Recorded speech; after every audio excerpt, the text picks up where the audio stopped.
Good morning students. आज हम पाठ्य पुस्तक का पाठ 15 बिंदा का व्याकरण बोध अभ्यास कार्य करेंगे बेटे। इसका पहला अभ्यास है निम्नलिखित वाक्यों के काल निर्देशानुसार बदलिए। काल बेटे हम ग्रामर में ये चैप्टर कर चुके हैं, तुम्हें पता ही है। काल के 3 भेद होते हैं, भूतकाल, वर्तमान काल, भविष्य काल। भूतकाल जो बीता हुआ समय, वर्तमान काल जो चल रहा समय और भविष्य काल आने वाले समय को कहते हैं।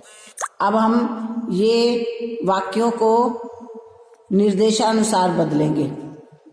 जैसे पहला है, मैं बिंदा की नई अम्मा को पंडिताइन चाची कहती हूँ।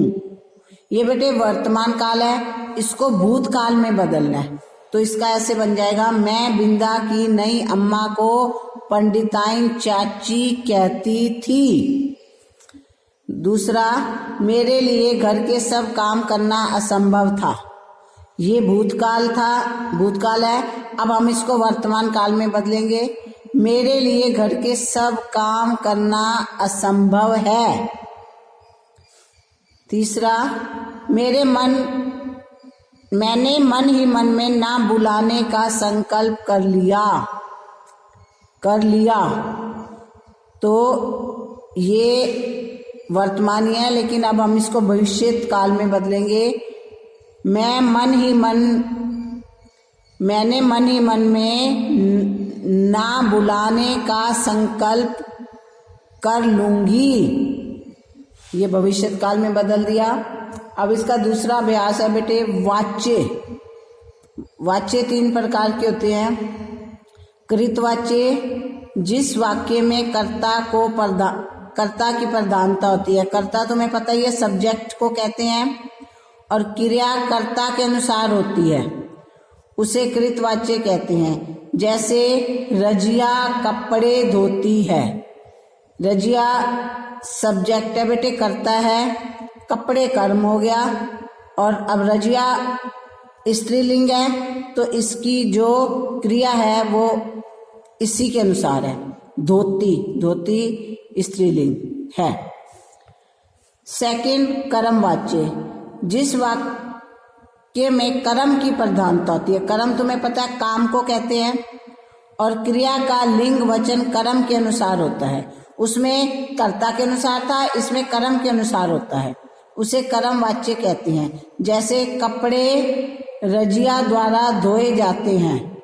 इसमें कपड़े कर्म है, रजिया करता है, लेकिन इसमें कर्म के अनुसार लिंग और वचन क्रिया कर्म के अनुसार होगी, तो फिर कपड़े इसमें आ जाएगा धोए जाते हैं। अगर रजिया को हम के अनुसार करते तो धोती है, अब ये कपड़े पुल्लिंग है, तो फिर यहाँ देखो क्रिया भी चेंज हो गई, धोए जाते हैं। नेक्स्ट, भाववाच्य, जिस वाक्य में क्रिया कर्ता और कर्म को छोड़कर भाव के अनुसार होती है। भाव तुम्हें पता ही है, एक्सप्रेशन वगैरह, जैसे हमारे मन के भाव जो भी होते हैं, उसे भाववाच्य कहते हैं। जैसे रजिया से कपड़े नहीं धोए जाते, बिंदा से कहा नहीं गया। तो बेटे अब इसका अभ्यास कार्य करेंगे। नीचे लिखे वाक्यों के वाच्य पहचान कर लिखिए। पहला है, लड़कियां फल खाती हैं। तो लड़कियां क्या हो गया, सब्जेक्ट है, करता है, तो ये कृतवाच्य हो गया। लड़के क्रिकेट खेलते हैं, ये भी करता है लड़के, तो ये कृतवाच्य। लड़कियों से फल खाया जाता है, ये कर्म हो रहा है, तो कर्मवाच्य। लड़कों से खेला नहीं जाता, ये भाववाच्य। अब इसका तीसरा अभ्यास है, निम्नलिखित वाक्यों में संधि विच्छेद कीजिए। पहला, अन्वेषण, इसका संधि विच्छेद हो जाएगा अनु प्लस एशन। ख है अधिकांश, अधिक प्लस अंश। स्वागत, सु प्लस आगत। सप्तऋषि, सप्त प्लस ऋषि। जलाशय, जल प्लस आशय। मात्राज्ञा, मात्र प्लस आज्ञा। तो बेटे ये था हमारा व्याकरण बोध।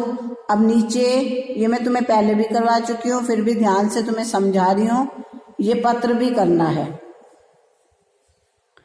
बाल श्रम एक सामाजिक बुराई है। बिंदा जैसी अधिक असहाय बालिका या बालक के विषय में सूचना देते हुए दूरदर्शन के निदेशक महोदय को पत्र लिखना है। तो बेटे ये पत्र हम ऐसे लिखेंगे,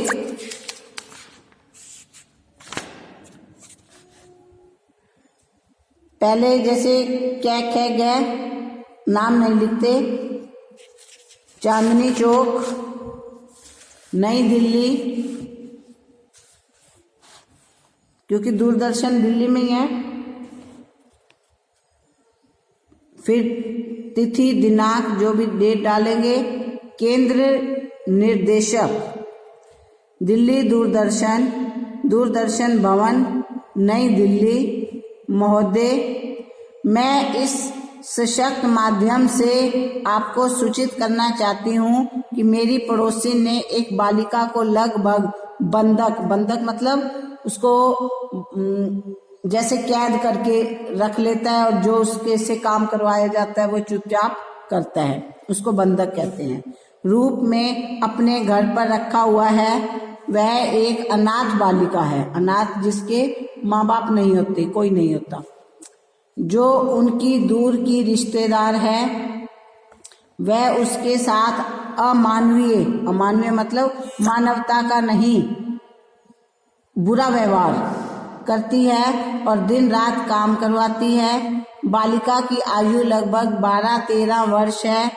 हमारे कई बार बात करने के प्रयास को उन्होंने झगड़कर निष्फल कर दिया। निष्फल मतलब कोई हमारी बात को उन्होंने टाल दिया, माना नहीं। मैं समस्त मीडिया का ध्यान इस ओर आकर्षित करते हुए आपसे प्रार्थना करती हूँ कि कोई भी सरकारी गैर सरकारी संस्था आगे आकर इस बालिका का उद्धार करे। आशा है आप शीघ्र से शीघ्र इस बालिका की समस्या को लोगों के सामने प्रस्तुत करने का प्रबंध करेंगे ताकि उसे समुचित सुरक्षा तथा सहायता मिल सके। धन्यवाद सहित भवदीय। आगे अपना नाम होता है लेकिन हम क्या लिखते हैं। अब ये तुम्हें समझ आ गया होगा। Thank you, have a nice day.